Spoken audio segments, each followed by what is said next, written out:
Bab 870 Penyewaan Perang Tingkat S. Darah mengucur deras, mengalir di permukaan logam seperti ular merah dan menyatu menjadi genangan darah. Ninja tergeletak di tanah, dipenuhi memar dan noda darah. Di bawahnya ada cangkir hisap mekanis besar dalam bentuk segitiga, menyala dengan cahaya biru redup. Gaya gravitasi besar inilah yang membuatnya jatuh ke tanah. Tangan, kaki, dan tubuhnya juga diikat oleh cincin paduan hitam yang tampak berat. Ini adalah belenggu mekanik khusus. Dengan bidang interferensi yang kuat terpasang dan melalui penggunaan teknologi konversi spasial, itu bisa membubarkan energi yang dikeluarkan oleh target. Pada saat yang sama, 4 pipa menonjol dari tanah di kedua sisi, memasukkan ke dalam tulang punggungnya dan menyuntikkan cacing nano yang mengganggu operasi pneumatiknya, menyebabkan sistem sarafnya menjadi kusut, mempengaruhi kontrolnya. Ninja hanya bisa mengangkat lehernya. Penglihatannya kabur tetapi diarahkan ke area yang penuh dengan anggota gerak mekanik, tempat sejumlah besar prajurit mekanik mengelilinginya. Kedua belah pihak saat ini di permukaan benteng baja, pangkalan bergerak yang dibawa oleh Manison, dan ada tanda pertempuran dan bagian mekanik yang rusak tersebar di mana-mana. Karena ruang dikunci oleh peralatan penstabil spasial Manison, bersama dengan gangguan sihir untuk membuat teleportasi menjadi tidak valid, ninja hanya bisa bertarung. Namun, dengan banyak peralatan dan mesin yang dia miliki selain tuan rumah yang dia gunakan, Lord Dischan, masih ada 4 senjata rasul lainnya, yang membuatnya sedemikian rupa sehingga ninja bukan lawannya. Aku menunggumu menggunakan tongkat kerajaan, tapi ternyata tidak. Sekarang aku bisa melihat mengapa. Petik 2. Manison membelai damar yang menyegel tongkat Dewa 10.000, merasakan sifat insulasi energi dan mengeluarkan suara pujian. Untuk berani merebut tongkat kerajaan 10.000 dewa kami, Manison, apakah kamu tidak takut membuat marah gereja Arcane aku? Ninja mengertakkan gigi. Jangan salah, aku tidak tertarik dengan 10.000 dewa tongkat, aku hanya melakukan bantuan Federasi Cahaya. Petik 2. Manison menatap ninja sebelum melambaikan tangannya. Senjata apostel perak berjalan mendekat, tubuhnya sehalus cermin tanpa semacam jahitan mekanis. Senjata rasul berjongkok, memutar jari-jarinya menjadi paku, dan memasukkannya ke tubuh ninja. Setelah itu, seluruh tubuhnya berubah menjadi cair dan mengalir ke tubuhnya melalui luka. Selanjutnya, Manison melepaskan belenggu. Namun, senjata rasul dalam tubuh ninja menekan kemampuannya untuk mengendalikan tubuhnya, dan dia hanya bisa menatap Manison. Apa yang ingin kamu lakukan padaku? Federasi Cahaya mengizinkanku untuk membunuhmu dan menghancurkan bukti. Namun, tubuhmu masih berguna bagiku. Petik 2. Manison mengeluarkan bola terkompresi, yang berubah menjadi kabin pengekang, mengunci ninja di dalam. Setelah memastikan bahwa dia tidak bisa melarikan diri, Manison menoleh, menatap 10.000 dewa-dewa yang tersegel. Pandangan tertarik muncul di matanya. Oh, bahan baru yang sangat istimewa, dan sepertinya Black Star telah menguasai metode pembuatannya. Aku akan menemukan kesempatan untuk menghubunginya. Kehilangan kontak. Jelaskan kepada aku, apa artinya kehilangan kontak? Eselon atas dari gereja Arcane dengan cepat menerima berita bahwa ninja, yang seharusnya melewati Stargate beberapa waktu yang lalu, telah kehilangan kontak dengan mereka. Ini memberi para uskup ketakutan besar. Mereka mengira ninja telah lolos dari bahaya dan bisa berhasil membawa 10.000 dewa tongkat. Tidak kusangka kecelakaan telah terjadi. Karena mereka tidak dapat menghubungi ninja, kemungkinan terburuk adalah bahwa dia telah disergap dan dibunuh. Tetapi bahkan jika dia diserang, dia seharusnya dapat mengirim berita kembali, atau gereja Arcane seharusnya menemukan beberapa kelainan. Hanya ada satu penjelasan untuk ini. Pihak penyerang memiliki mekanik virtual yang mampu merusak data dan mencegah komunikasi apapun. Tersangka pertama yang dipikirkan gereja Arcane adalah Black Star. Namun, Han Xiao telah berada di Star Murid Suci Ras belum lama ini dan masih dalam perjalanan ke markasnya. Ada alibi, tapi mereka tidak lupa bahwa Han Xiao bisa memerintahkan pasukan dari jauh untuk menyelesaikan serangan. Jika Black Star adalah pembunuhnya, apakah dia didukung oleh dinasti? Mereka telah menangkap 4 orang kami dan memaksa Psyker untuk meminta maaf. Apakah ini tidak cukup? Seseorang bertanya-tanya dengan keras. Kemungkinannya tidak tinggi. Kedua belah pihak dalam negosiasi, dan kami telah mencapai kesimpulan awal. Dinasti tahu bahwa tidak menguntungkan untuk terus mengejar dan melawan mereka. Jika mereka mengambil 10.000 dewa tongkat kami, itu akan memaksa kita untuk membalikkan meja. Aku khawatir itu tidak layak untuk mereka. Petik 2. Mungkinkah bintang hitam menginginkan tongkat kerajaan 10.000 dewa dan memutuskan untuk bergerak sendiri? Tapi, jika kita memikirkannya dengan cermat, ini akan memberi Black Star lebih banyak masalah daripada keuntungan. Dia sudah mendapatkan manfaat besar dari masalah ini, dan tidak perlu baginya untuk juga mencuri 10,000 Deities Scepter. Dia tidak akan dapat menggunakannya juga, dan hanya dengan itu dia akan menyebabkan banyak masalah. Satu-satunya cara adalah memberikannya kepada dinasti. Namun, apa yang telah kami periksa tentang Black Star menunjukkan bahwa ia bukan seseorang yang senang mengambil risiko, dan ia masih dalam masa bulan madu dengan dinasti. Dia tidak akan melakukan hal seperti itu di belakang dinasti. Petik 2. Para uskup mengerutkan kening. Semuanya menunjukkan fakta bahwa Black Star tidak terlibat. Mungkinkah ada orang yang ingin memancing di perairan berlumpur? Untuk dapat menyerang ninja, seseorang harus memenuhi dua kriteria. Satu adalah jaringan intelijen yang cukup kuat untuk bisa melacak ninja, dan yang kedua adalah memiliki kemampuan Beyond Grade A Mechanic untuk dapat membunuhnya secara diam-diam. Berpikir tentang ini, jawaban yang masuk akal melayang. Para uskup hadir semua meluncur. Mungkinkah Federasi Cahaya? The Shattered Star Ring masih menjadi wilayah mereka, dan meskipun sepertinya mereka tidak peduli, akan ceroboh bagi mereka untuk mengabaikan sistem intelijen mereka. Setelah beroperasi selama bertahun-tahun, jaringan mereka secara alami akan mulus, dan pengumpulan intelijen mereka akan mengalahkan dinasti, yang merupakan pendatang baru di wilayah tersebut. Sementara dinasti Crimson tidak melihat jejak ninja, Federasi Cahaya melakukannya. Ini menjelaskan semuanya. Wajah para uskup berwarna hijau. Semakin mereka memikirkannya, semakin rasanya seolah-olah Federasi Cahaya adalah pelakunya. Sejak awal, ketika mereka meminjamkan alat transportasi pembukaan langit multidimensi, sekelompok perampok itu bermaksud memancing di perairan berlumpur. Kali ini, tidak hanya gereja Arcane kehilangan banyak kekuatan tempur Beyond Grade A mereka juga tegang hubungan mereka dengan dinasti Crimson. Bagi Federasi Cahaya, ini adalah kesempatan terbaik mereka. Para uskup menyadari bahwa ini berarti seluruh ekspedisi mereka telah ditangkap dan dimusnahkan, dan mereka hampir meludahkan darah. Federasi Cahaya, cek ibumu.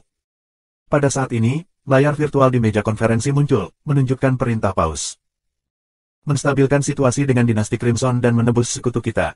Kami akan menyelesaikan skor dengan Federasi Cahaya di kemudian hari. Para uskup saling bertukar pandang, dan di dalam setiap tatapan, mereka bisa melihat depresi dan ketidakberdayaan. Kemarin, mereka mengira setidaknya tongkat kerajaan itu kembali. Hari ini, mereka sekali lagi menerima kabar buruk. Perasaan jatuh dari surga ke neraka ini membuat mereka sangat tidak nyaman. Itu adalah kerugian total.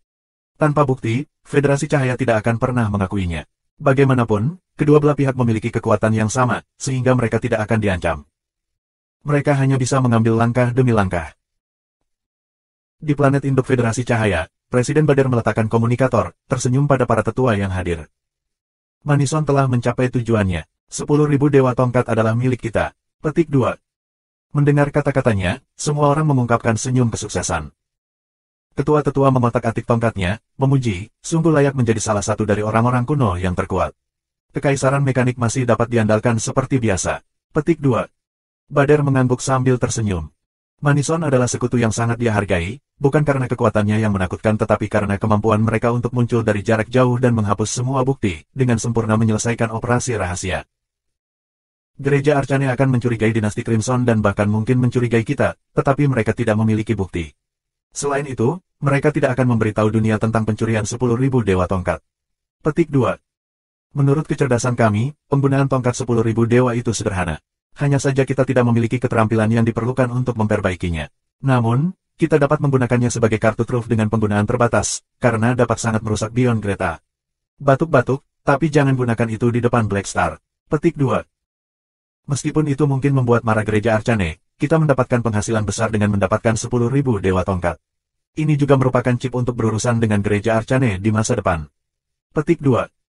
Banyak tua-tua mengungkapkan senyum ketika mereka membahas kesuksesan mereka. Manison mengatakan bahwa 10,000 Deity Scepter disegel oleh bahan khusus. Ketika dia kembali, aku akan meminta tim peneliti memecahkannya. Petik 2. Nada bicara Bader percaya diri, dia tidak ragu bahwa segel itu bisa dilepas sama sekali. Rahasia kecil antara gereja Arcane dan Federasi Cahaya tidak diketahui Han Xiao. Setelah meninggalkan sistem bintang ras suci murid bintang, armada Han Xiao tidak berhenti, kembali ke markas tentara bintang hitam. Dalam pertemuan sebelumnya yang diselenggarakan Tyrant, Han Xiao telah menandatangani beberapa perjanjian dengan sejumlah besar peradaban di Shattered Star Ring dan juga secara terbuka menjual akses ke Evolution Cube dengan imbalan kerja sama dengan peradaban besar. Tahun ini adalah tahun pertama kerjasama, dan karena Han Xiao akan tetap di cincin bintang hancur untuk periode ini, ia bersiap untuk menangani slot yang dibeli oleh berbagai peradaban tahun ini dan menyelesaikannya. Dalam beberapa tahun terakhir, peradaban telah melakukan banyak seleksi internal, membenarkan daftar elit yang akan menjalani evolusi, dan telah menunggu hari ini. Setelah menerima pemberitahuan, tim dikirim, dan banyak elit dari setiap peradaban berkumpul di markas Black Star Army. Menggunakan Evolution Cube sebagai jembatan untuk mencapai hubungan yang lebih baik dengan banyak gugus bintang dan peradaban tingkat sistem bintang adalah langkah kunci dalam rencana ekspansi untuk tentara bintang hitam. Dalam cetak biru Han Xiao, mempertahankan jaringan kerjasama semacam ini untuk waktu yang lama akan membentuk jaringan besar menggunakan tentara bintang hitam sebagai titik transit. Pada saat itu, kekuatan dan pengaruh tentara bintang hitam benar-benar akan menutupi seluruh bidang bintang, jadi Han Xiao menaruh banyak perhatian pada kerjasama di tahun pertama. Selanjutnya, ada manfaat tambahan. Orang-orang yang dipilih oleh peradaban semua akan menjadi elit, dan pasti akan ada karakter atau protagonis yang terkenal di dalamnya. Membiarkan mereka mengambil inisiatif untuk berkumpul adalah lebih baik daripada dia mencari mereka sendiri. Ini mungkin versi realitas alternatif dari menjaga talenta di dunia untuk penggunaanku sendiri. Han Xiao merenung dalam hati. Pesawat ruang angkasa dengan gaya yang berbeda mendarat di markas tentara bintang hitam, dan elit dari semua ras mengalir keluar saat palka dibuka. Mereka dibawa ke area akomodasi di bawah bimbingan robot penerimaan, menyebabkan dermaga menjadi sangat ramai. Elit-elit ini semuanya adalah pemimpin di peradaban mereka masing-masing, dan mayoritas adalah Calamity Grades, perwira militer, calon Calamity potensial, atau peneliti ilmiah. Mereka semua mengukur elit lainnya ketika mereka turun, ekspresi mereka waspada. Ini adalah Black Star Army yang dibicarakan dalam legenda. Pamela membuka tiga matanya yang besar dan berair ketika dia dengan penuh rasa ingin tahu melihat sekelilingnya. Dia berasal dari peradaban berbasis tanaman tingkat sistem bintang, dengan rasnya disebut Flower Spirited Tribe. Tubuhnya ditutupi dengan lapisan jaringan epidermis seperti daun hijau, dan dia memancarkan aroma aneh. Dikatakan bahwa setiap individu memiliki aroma yang unik, sama seperti bagaimana manusia dibedakan oleh sidik jari. Keharuman tubuh, penampilan, dan fisik adalah standar estetika untuk lomba ini. Menurut estetika mereka, Pamela akan menjadi keindahan yang langka, dan pada saat yang sama, ia adalah seorang peneliti elit yang dipilih untuk menjalani evolusi. Ketika Pamela dan rombongannya mengamati dermaga, sebuah robot kecil melayang-layang di depan mereka, berbicara dengan suara Philip. Selamat datang, semuanya, ke Black Star Army, HAM. Komandan kita masih dalam perjalanan. Aku akan bertanggung jawab untuk mengawal kamu dan mengatur akomodasi kamu. Sementara itu, jika kamu memiliki kebutuhan, silakan hubungi aku langsung, HAM. Petik 2. Pemimpin suku bunga Sprite adalah tingkat bencana, dan dia dengan tenang mengangguk. Dimengerti. Silakan ikuti aku. Robot penerima terbang melintasi kerumunan besar, memimpin di depan. Kelompok itu mengikuti dari belakang, melihat sekeliling di jalan dan berdiskusi dengan suara rendah. Orang-orang dari semua peradaban telah datang. Aku bahkan melihat beberapa peradaban tingkat klaster bintang. Petik 2. Mereka semua adalah elit dari ras mereka. Ini adalah acara akbar. Mari kita berkunjung ke beberapa orang lain. Lagi pula, ini kesempatan langka untuk bersosialisasi. Petik 2. Mendengar diskusi yang datang dari belakang, robot penerima berbalik dan menyapa mereka. Selama masa tunggu ini, aku akan membawamu untuk mengunjungi kantor pusat, mengadakan jamuan makan, dan menyediakan platform bagi semua orang untuk berkomunikasi satu sama lain, jadi tolong jangan khawatir tentang tidak memiliki kesempatan. Petik 2. Ini sedikit mirip dengan Partai Tyrant. Tapi orang-orang di sini bukan perwakilan dari beberapa peradaban melainkan sejumlah besar elit, mata Calamity Grade yang memimpin tim bergerak, dan mereka sepertinya mengerti sesuatu. Pamela ragu-ragu sebelum bertanya, jadi, akankah kita memiliki kesempatan untuk berbicara dengan Yang Mulia Bintang Hitam? Akan ada jamuan bagi semua orang untuk merayakannya setelah proses evolusi selesai. Jika kamu bersedia untuk tetap, maka kamu akan dapat berkomunikasi dengan Komandan Angkatan Darat kami, jawab robot itu. Itu luar biasa. Warna kulit Pamela berubah menjadi hijau, yang sama dengan wajah manusia yang memerah. Dia tampak penuh harap. Yo, malu karena kamu akan melihat idola kamu. Salah satu rekannya menggoda. Pamela tidak menjawab, wajahnya begitu hijau sehingga berubah menjadi nila. Setiap Beyond Grade akan memiliki beberapa penggemar di alam semesta, bahkan para penjahat terkenal seperti Ascot. Perbuatan Black Star beredar luas di alam semesta. Sebagai penduduk asli peradaban planet, ia telah mendirikan Black Star Army dari nol dan menulis ulang nasib tanah airnya sendiri. Keberadaan yang begitu legendaris telah menarik banyak pengagum di dalam Sacred Star Ring, dan Pamela adalah salah satu dari mereka yang terkesan dengan perbuatannya. Aku tidak tahu pasangan seperti apa yang disukai Black Star, Pamela tampak agak linglung. Halo, apa kamu serius? Apakah kamu tidak tahu tentang isolasi reproduksi? Rekannya terkejut. Aku seorang insinyur genetika biologis. Apakah aku perlu pengingat kamu? Pamela balas menyerah. Pemimpin Calamity Grade mengerutkan kening dan berbalik untuk berkata, jangan lupa tujuan kita di sini, dan jangan memprovokasi Yang Mulia. Tidak bisakah aku punya harapan? Pamela menjawab dengan marah. Dia tidak tahu, bagaimanapun, bahwa robot penerimaan merekam setiap kata yang mereka ucapkan dan meneruskannya ke Sylvia. Di kantornya, Sylvia menerima laporan itu, dan setelah menyapu, dia dengan dingin mendengus. Nomor 237. Setelah itu, ia memberi tanda pada file tersebut sebelum melemparkannya ke folder yang berlabel, pengaturan tempat duduk perjamuan, daftar sudut. Jauh sebelum tanggal yang ditetapkan Han Xiao, semua peradaban yang seharusnya menjalani evolusi telah tiba. Kecuali untuk klan, peradaban cincin bintang Sateret lainnya ada di sana. Peradaban bukan hanya milik Sateret Star Ring di sana, bahkan sekelompok elit baru dari dinasti Crimson telah tiba. Sambil menunggu, organisasi-organisasi ini tidak hanya menganggur tetapi mengambil kesempatan langka ini untuk membangun jaringan dan bertukar kontak. Suasana dengan cepat menjadi ramah. Semua elit yang hadir dapat melihat bahwa Han Xiao mengambil keuntungan dari situasi untuk mengumpulkan semua orang berpengaruh di Sateret Star Ring dan memulai perjamuannya sendiri. Dengan kata lain, ia mencoba merebut bisnis Tyrant Heber, menggunakan Evolution Cube sebagai kedok untuk membentuk partainya sendiri untuk memperluas pengaruhnya. Meskipun semua orang mengerti ini, tidak ada yang punya masalah dengan itu. Mereka juga bersedia berkomunikasi dengan ras lain untuk kebutuhan mereka. Sedangkan untuk Black Star dan kompetisi Tyrant, tidak ada yang berani bernapas sepatah kata pun. Kedua belah pihak tidak baik untuk diprovokasi, dan lebih baik mengikuti arus. Beberapa hari berlalu, dan Han Xiao akhirnya tiba kembali di markas. Setelah beristirahat selama beberapa jam, ia memberitahu semua orang untuk berkumpul untuk melanjutkan upacara. Setelah beberapa orang, aula utama yang bersih dan berkilauan dengan cepat menjadi penuh sesak. Reynolds menerima berita itu dan membawa mekanik dari Departemen Logistik untuk memperluas aula di tempat sehingga tidak menjadi penuh sesak.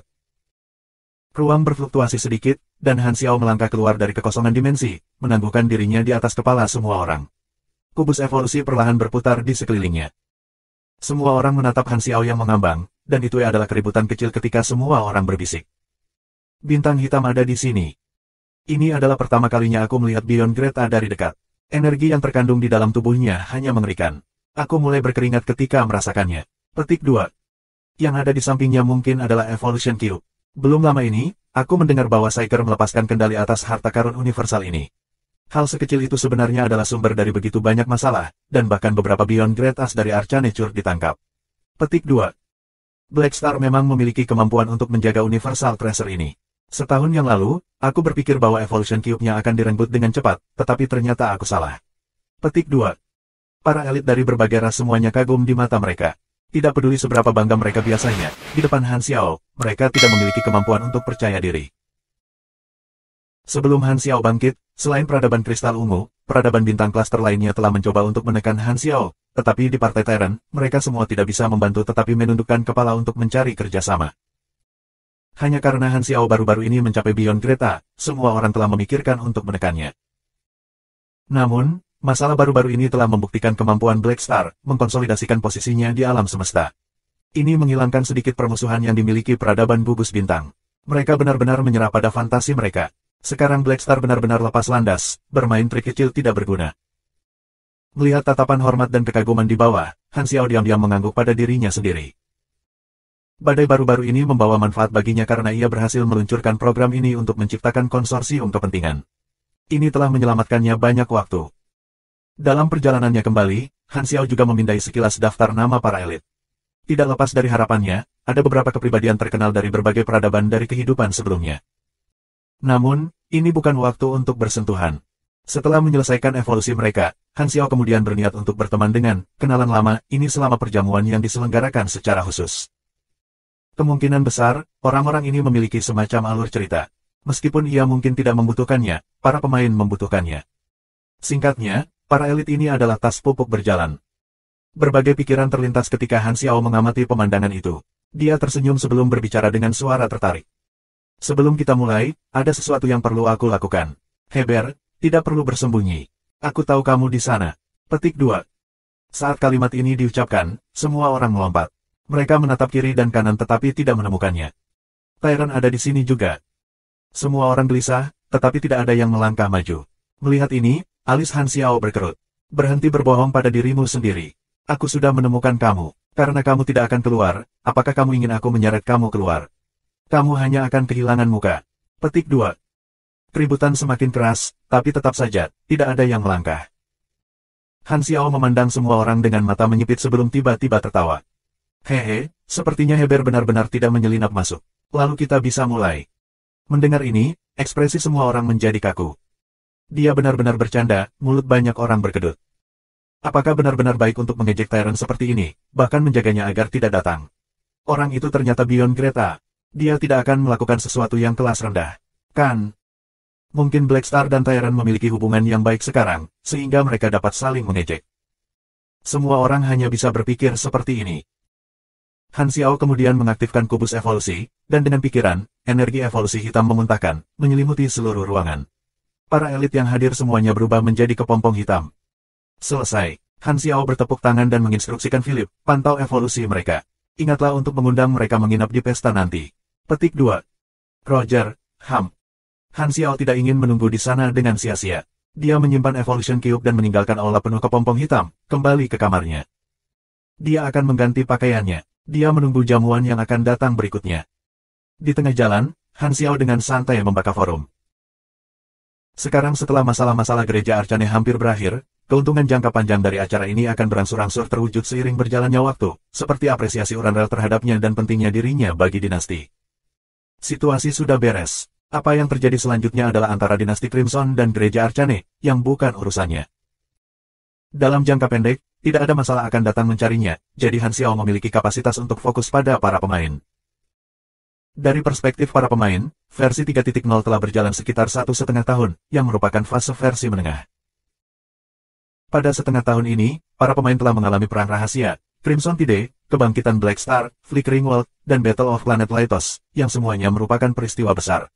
Semakin banyak pemain di level 120 yang muncul, dan semakin banyak pemain akan terus mencapai tujuan ini seiring berjalannya waktu. Selama fase versi tengah, Pro League yang baru akan dirilis. Masih ada waktu sebelum pembukaan, jadi pemain punya waktu untuk meningkatkan, mempelajari keterampilan baru, dan mengganti peralatan. Namun, di forum, para pejabat liga sudah memulai persiapan, beriklan secara luas dan menarik perhatian para pemain. Dari ingatannya, versi 3.0 sangat spektakuler. Pemain akan memiliki kekuatan kelas B dalam versi ini, dan profesi mekanik juga akan perlahan-lahan mulai meningkat. Sejumlah besar pendatang baru akan muncul, termasuk Maple Moon, sebagai pemain profesional, menyebabkan suntikan baru ke dalam adegan pro. Rasio mekanik di cincin bintang terpecah adalah yang tertinggi di antara semua bidang bintang lainnya, dan tentara bintang hitam juga menjual jumlah mesin tertinggi serta cetak biru.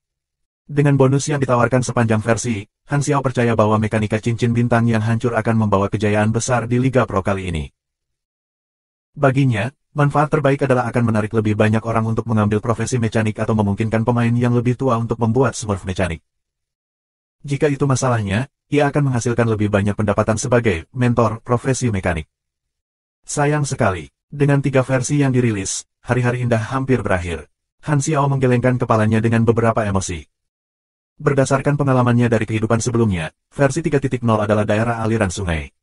Ini melambangkan bahwa para pemain telah secara formal memasuki tahap pertengahan alam semesta, dan disitulah pengaruh mereka benar-benar mulai terwujud dan berkembang. Julukan, kanker semesta, serta bencana keempat, ditandai pada para pemain setelah versi 3.0. Itu juga merupakan sumber bayangan psikologis Han Xiao. Untuk saat ini, para pemain berada dalam periode transformasi yang akan segera terjadi. Setelah versi ini, kekuatan para pemain akan melebihi titik tertentu, dan semakin banyak hal yang bisa mereka lakukan, semakin mereka cenderung menyebabkan kekacauan. Ini tidak bisa dihindari. Versi 3.0 adalah tahap terakhir di mana pemain dapat dengan mudah dikendalikan. Dengan demikian, Han Xiao menempatkan taruhannya di dunia berkedip. Dia mungkin bisa menggunakannya untuk mendapatkan beberapa keuntungan selama perang faksi di versi berikutnya. Sama seperti Han Xiao hendak melanjutkan perjamuan, di sisi lain gugus bintang, Heber juga menerima beberapa berita. Sebagai pesaing, ia selalu memperhatikan pergerakan pasukan Black Star. Heber menemukan niat jahat Han Xiao. Mengandalkan Evolution Cube, Black Star membangun platform untuk para elit untuk berkomunikasi. Dia berusaha menghilangkan pengaruh Partai Tyrant dan mendapatkan pengaruh yang lebih besar di cincin bintang hancur. Petik 2.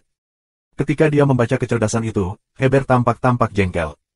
Partai Tyrant adalah produk sampingan dari usahanya selama bertahun-tahun. Sekarang setelah Han Xiao keluar untuk bersaing dengannya, dia sangat marah namun tidak bisa menghentikannya. Selanjutnya, setelah menyadari bahwa Han Xiao telah mengejeknya di depan semua elit peradaban, pikiran Heber akhirnya meledak. Sial, kenapa? Apakah kita bahkan berhubungan baik? Mengejek aku seperti itu di depan umum, mengolesi gambar prajurit pemberani aku, ini adalah kejahatan murni. Kamu memanfaatkan aku. Suatu hari, aku akan memastikan kamu bahkan tidak bisa membela diri. Durasi proses evolusi setiap orang berbeda. Ketika kepompong perlahan-lahan pecah satu demi satu, orang-orang dengan grogi bangun, merasakan perubahan dalam diri mereka. Kubus evolusi meningkatkan tingkat kehidupan seseorang, dan orang normal tidak seperti pemain karena mereka tidak dapat terbiasa dengan perubahan baru mereka dengan segera.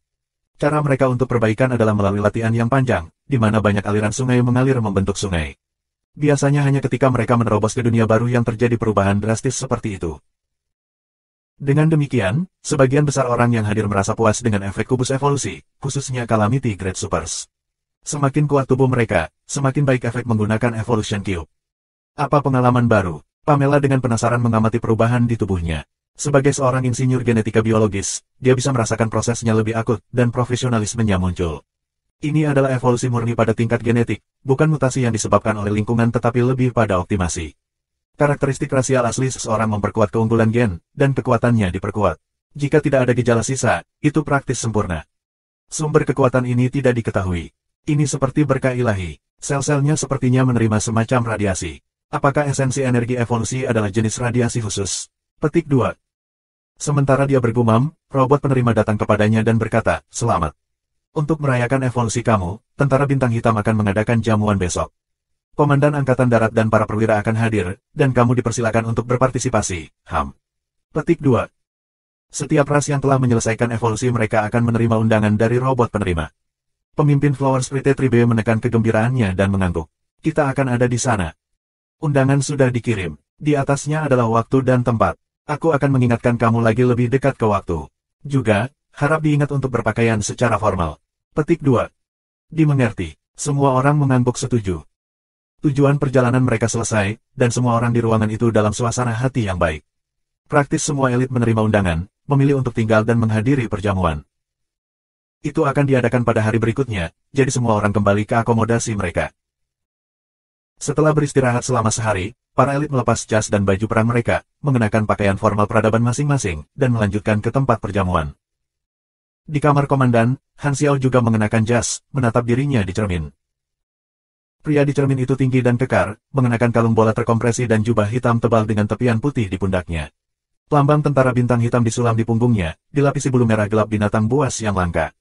Leher jubah memiliki 3 jepit magnet perak yang bisa disatukan untuk membungkus tubuh. Itu cocok dengan atasan hitam dan celana yang disediakan. Han Xiao tidak bisa membantu tetapi berkomentar, "Aku ingin tahu siapa yang merancang jas ini.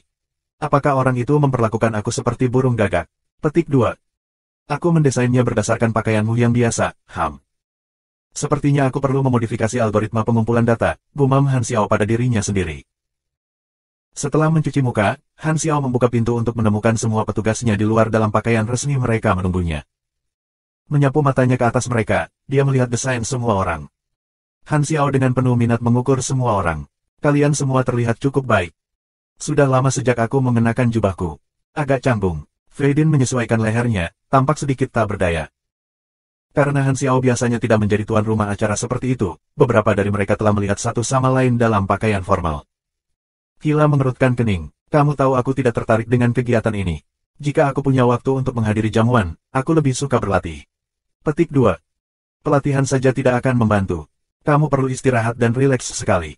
Han Xiao melambaikan tangannya. "Baru-baru ini, karena masalah dengan gereja Arcane, sarafku telah meregang, dan sekarang setelah masalah ini akhirnya diselesaikan, aku dapat bersantai untuk hari ini.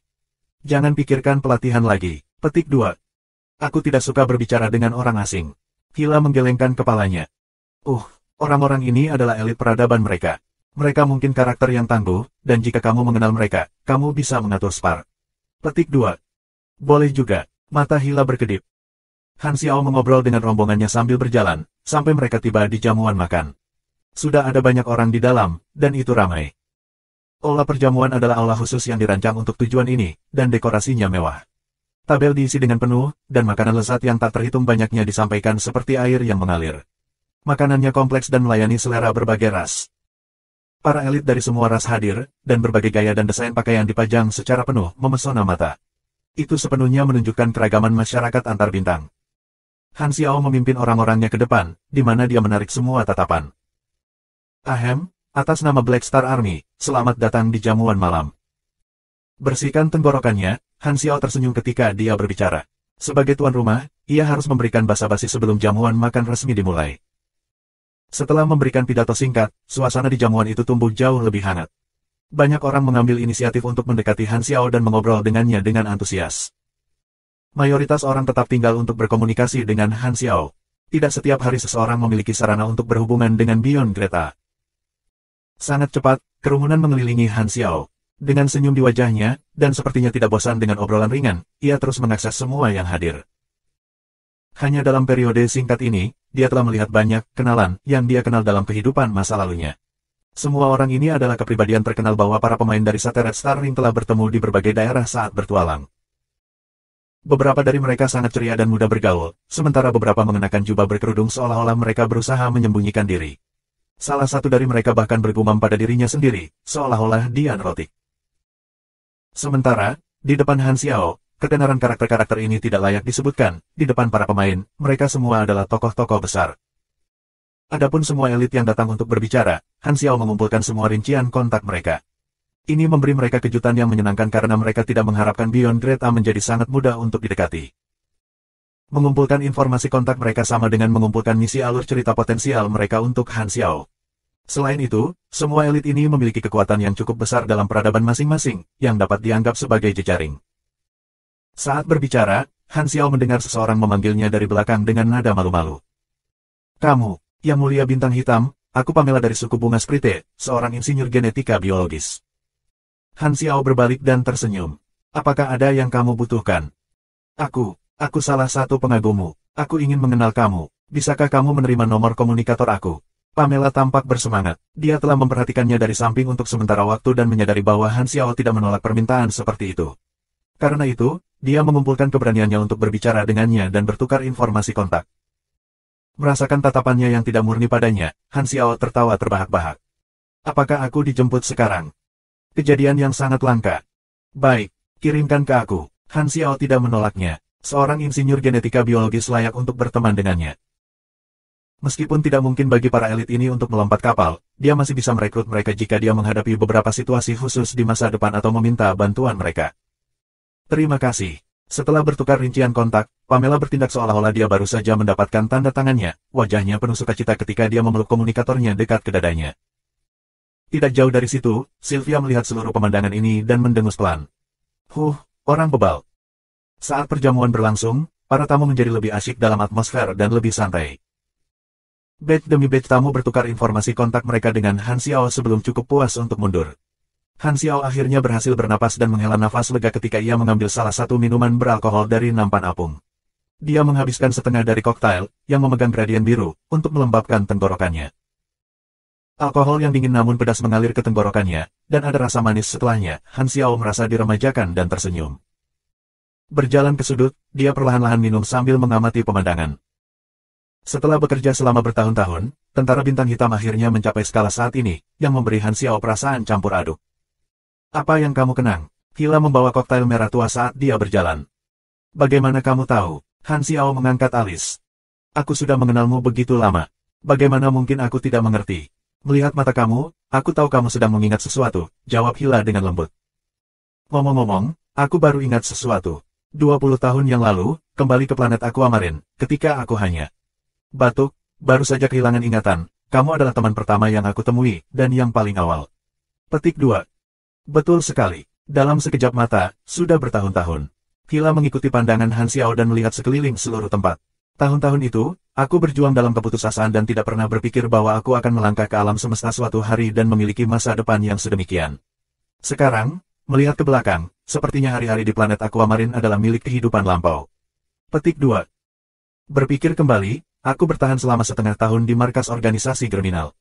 Beruntung kamu sesekali meninggalkan markas, kalau tidak aku tidak akan pernah melarikan diri. Petik 2. Senang kamu tahu ini. Ujung-ujung mulut Hila meringkuk. Han Xiao tertawa ketika dia mengenang, tetapi tiba-tiba, tawanya berhenti, dan dia menggelengkan kepalanya. Ada banyak hal yang terjadi setelahnya. Kamu merasa berhutang budi kepada aku, jadi kamu selalu memilih untuk memperjuangkan aku.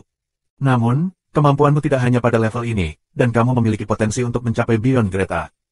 Suatu hari, kamu akan mendapatkan kekuatan ini, dan pada saat itu, apakah kamu masih bertarung bahu-membahu denganku? Petik 2. Hila bimbang sejenak sebelum menggelengkan kepalanya. Aku tidak tahu. Jawaban yang jujur. Janji adalah hal yang paling tidak bisa diandalkan. Siapa yang bisa memprediksi masa depan dengan benar? Han Xiao mengangkat bahu dan mengangkat gelasnya. Setidaknya, kamu masih di sisiku sekarang. Untuk persahabatan kami, tepuk tangan. Petik 2. Kamu terdengar sangat kuno. Tolong, kita sudah berusia 40-an. Meskipun jika kita melihat dari perspektif masa hidup kita, kita hanya anak nakal. Kamu bocah cilik. Ekspresi Hila menghina, tapi senyum masih menggantung di bibirnya saat dia mengangkat gelasnya untuk mendentingkan Han Xiao.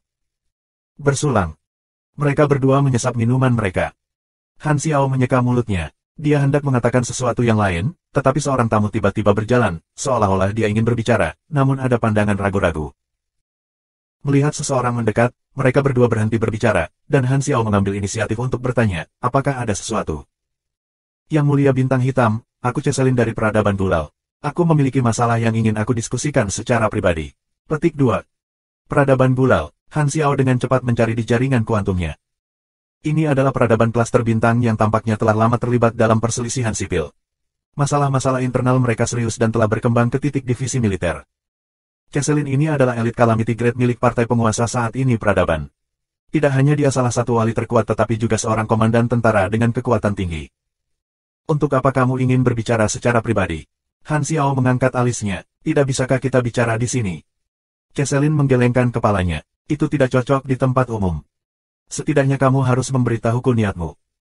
Cheselin berhenti sejenak sebelum berkata dengan sungguh-sungguh, ini permintaan. Tolong percayalah padaku, aku datang dengan tulus. Petik 2. Han Xiao mengelus dagunya, mencium kemungkinan misi. Agar misi membawa dirinya kepada aku, cukup berharga untuk mendengarkannya. Saat dia memikirkan ini, Han Xiao menyerahkan gelasnya ke Hila sebelum berbalik untuk berjalan menuju pintu samping. Ada ruang konferensi pribadi yang terletak di sepanjang koridor di sana. Ikuti aku. Keduanya pergi melalui pintu samping, berjalan di sepanjang lorong ke ruang konferensi. Philip mengunci pintu saat mereka masuk. Sistem kedap suara di sini bagus, benar-benar mengisolasi suara-suara dari jamuan makan. Mereka duduk saling berhadapan, dan Han Xiao menjentikkan jarinya. Pelayan mekanik yang disimulasikan melangkah maju untuk menuangkan 2 gelas mit kuning untuk mereka, menambahkan beberapa es sebelum menempatkan gelas di atas meja di depan mereka. Kita bisa bicara sekarang. Han Xiao mengaduk gelasnya, dan aroma minuman keras menguar dari mulut gelas. Sekarang dia adalah karakter hebat di dalam cincin bintang hancur, tidak lagi dia perlu secara aktif mencari misi. Orang secara alami akan datang mengetuk untuk meminta bantuannya. Fenomena ini tidak hanya terbatas pada dirinya sendiri. Pemain juga dapat mencapai ini jika mereka berhasil mengukir nama untuk diri mereka sendiri dalam sistem bintang tertentu. NPC kemudian juga akan mencari bantuan dari mereka dari waktu ke waktu. Seperti ini, permintaan aku adalah tentang masa depan peradaban Gulal. Cheselin duduk di ujung tanduk. Aku menebaknya. Jika bukan sesuatu yang sebesar itu, siapa yang akan datang dan mengganggu Beyond Greta? Namun, ekspresi Han Xiao tetap tidak berubah, dan dia mengangkat tangannya, memberi isyarat agar dia melanjutkan. Sebelum ini, izinkan aku untuk menjelaskan secara singkat situasi peradaban aku saat ini. Cheselin dengan sungguh-sungguh berbicara. Peradaban Gulal selalu berada dalam keadaan divisi militer, dan 3 partai utama telah membentuk wilayah militer mereka sendiri dan saling bertentangan. Mereka adalah Partai Kaisar Kuno, Partai Pelopor, dan Partai Keturunan. Partai yang berkuasa saat ini yang mewakili pemerintah peradaban Gulal adalah Partai Kaisar Kuno, dan rekan tim aku dan aku adalah anggota partai ini. Petik 2. Sebagai salah satu ujung dari alam semesta yang dieksplorasi, cincin bintang tercerai-berai memiliki situasi yang rumit karena kurangnya kontrol. Beberapa peradaban stabil dan damai, sementara beberapa menghadapi masalah eksternal dan internal. Situasi divisi militer internal seperti peradaban Gulal akan dianggap cukup serius. Baiklah, aku mengerti. Jadi, apa permintaanmu? Han Xiao bertanya. Aku mohon tentara bintang hitam untuk meminjamkan upaya perang dan mengakhiri perpecahan peradaban Gulal, membiarkan kami menemukan kedamaian. Aku mengerti. Kamu ingin melamar pekerjaan perang dan minta orang-orang aku membantu partai yang berkuasa saat ini untuk menekan 2 lainnya, kan? Han Xiao mengangkat alis. Namun, Cheselin menggelengkan kepalanya dan memberikan jawaban yang tidak terduga. Tidak, aku berharap bagi tentara bintang hitam untuk membantu partai pelopor dalam menggulingkan partai Kaisar Kuno dan menekan partai keturunan. Ini semakin menarik. Han Xiao mengukur Cheselin. Kamu adalah seseorang dari partai Kaisar Kuno, namun kamu membantu partai pelopor untuk berbicara. Apakah kamu seorang mata-mata? Petik 2. Cheselin menggelengkan kepalanya. Bukan itu masalahnya. Aku lahir di sebuah planet kolonial dari Partai Kaisar Kuno dan bahkan bergabung dengan pasukan mereka. Aku tidak pernah bergabung dengan pesta lain. Petik 2. Lalu mengapa? Untuk manfaat. Apakah partai pelopor memberi kamu keuntungan? Petik 2. Itu tidak benar juga. Posisi aku di pesta Kaisar Kuno tinggi, dan aku bahkan seorang pahlawan perang. Partai pionir tidak akan mencoba menarik anggota-anggota hardcore seperti aku, dan apapun yang dapat mereka berikan kepada aku, Partai Kaisar Kuno juga dapat melakukannya. Petik 2. Lalu mengapa? Cita-cita, jawab Cheselin dengan muram. Aku lebih condong ke arah ideologi dan kepercayaan Partai Perintis. Partai Kaisar Kuno sedang membusuk, dan hanya partai pelopor yang dapat memimpin peradaban menuju harapan yang lebih besar. Petik 2. Aku mengerti. Han Xiao menyipitkan matanya. Kamu pengkhianat. Partai Kaisar Kuno telah memberi kamu otoritas dan kedudukan, bahkan memungkinkan kamu untuk mendapatkan kekuatan kubus evolusi, namun kamu memutuskan untuk menusuk mereka dari belakang dan menggulingkan mereka. Petik 2. Dari sudut pandang mereka, aku memang pengkhianat, tetapi dari sudut pandang Partai Perintis, aku seseorang yang telah membuang kegelapan dan memeluk cahaya. Persepsi seseorang didasarkan pada sudut pandang mereka, jadi aku hanya melihat ini secara objektif dan bukan centang penilaian seseorang, jawab Cheselin dengan suara rendah. Dulu ketika aku muda, aku juga bersemangat dan ingin melayani bangsa. Namun, pikiran aku tidak matang, dan seperti banyak orang lain, aku hanya ingin mempertahankan Partai Kaisar Kuno Ortodoks. Sejak aku lahir di planet kolonial, posisi aku sangat ditentukan sejak lahir. Tetapi setelah bertahun-tahun, aku menjadi skeptis dengan cita-cita dan perilaku mereka, dan kepercayaan aku menjadi semakin terguncang. Petik 2. Han Xiao menatapnya diam-diam. Sebelum Philip memberikan kepadanya informasi lengkap tentang peradaban Gulal, ia tidak akan hanya menerima kata-kata siapapun. Kali ini, nada Cheselin menjadi lebih berani masih, dan bahkan menyembunyikan kemarahan. Karena posisinya, Partai Kaisar Kuno menginginkan pemerintahan totaliter dan telah melakukan banyak hal berdarah untuk rakyat kita. Aku telah berpartisipasi dalam banyak dari mereka dan telah melihat kegelapan politik, pertumpahan darah dominasi, dan kurungan pemikiran. Rumah aku dipenuhi dengan medali yang diberikan oleh partai, dan aku biasanya suka melihat kejayaan masa lalu. Namun, ketika aku menatap mereka sekarang, hidung aku dipenuhi dengan bau darah yang memuakkan. Petik 2. Han Xiao mengelus dagunya. Jadi, kamu memutuskan untuk mengkhianati pesta yang merawatmu. Untuk lebih spesifik, hanya setelah aku mulai meragukan diriku sendiri, akhirnya aku membebaskan diriku dari belenggu. Cheselin meneguk minumannya dan menghela nafas. Aku selalu terikat oleh identitas aku, dan ketika aku bangun, aku menyadari bahwa ketiga pihak hanyalah sudut pandang divisi internal peradaban kita. Yang disebut oposisi tidak ada artinya, dan yang harus kita perhatikan adalah masa depan seluruh peradaban kita. Siapapun yang bisa membawa kemakmuran harus didukung. Aku memilih untuk mengikuti gagasan kebebasan dan penilaian hati aku, jadi aku memilih Partai Perintis, yang didukung mayoritas warga. Mereka akan bisa membawa peradaban Gulal lebih jauh. Petik 2. Jadi, dengan cara ini, kamu percaya dirimu bangsawan. Han Xiao mengangkat alisnya. Aku tidak pernah menganggap diriku seperti itu. Cheselin menggelengkan kepalanya. Petik 2. Mengenai pilihanmu, aku tidak bisa memberikan komentar karena aku orang luar, kata Han Xiao perlahan. Aku hanya ingin tahu. Kamu menyebutkan bahwa kamu belum pernah bergabung dengan pihak lain. Jadi, atas dasar apa Partai Pionir dapat berbicara kepada aku tentang kerjasama? Petik 2. Aku tidak mewakili partai pelopor. Aku hanya membuat permintaan kepada kamu secara pribadi. Petik 2. Han Xiao tertawa mendengar ini. Apa yang membuatmu berpikir kau bisa membujukku untuk campur tangan dalam perselisihan sipil yang tidak aku pedulikan? Kamu bahkan belum mencapai konsensus dengan Partai Perintis, dan jangan bicara tentang apakah pihak lain ingin aku campur tangan. Hanya bagaimana kamu akan membayar upah kerja perang. Mengapa aku harus menyingkirkan Partai Kaisar Kuno yang sedang aku kerjakan sekarang untuk membantu kamu? Apa yang bisa kamu bawa aku? Petik 2. Aku tahu bahwa sangat tiba-tiba untuk mengangkat ini sebagai seorang individu, tetapi aku tidak punya pilihan, jawab Cheselin. Partai Kaisar Kuno telah menugaskan komisi melamarmu untuk pekerjaan perang. Mereka siap menggunakan kekuatan untuk membasmi dua pihak lainnya dan mengambil kembali semua tanah yang dibagi. Petik 2. Jadi, seperti itu. Han Xiao mengerti itu. Partai Kaisar Kuno ingin menyelesaikan perselisihan sekali dan untuk semua, tetapi mereka tidak ingin dikendalikan oleh peradaban maju. Jadi, alih-alih meminta bantuan dari peradaban Star Cluster, mereka berencana untuk menyewa bantuan asing dalam bentuk tentara bayaran antar bintang. Di Satellite Star Ring, yang paling representatif dari tentara bayaran adalah Mercenary League, Bloodset Land, dan Black Star Army.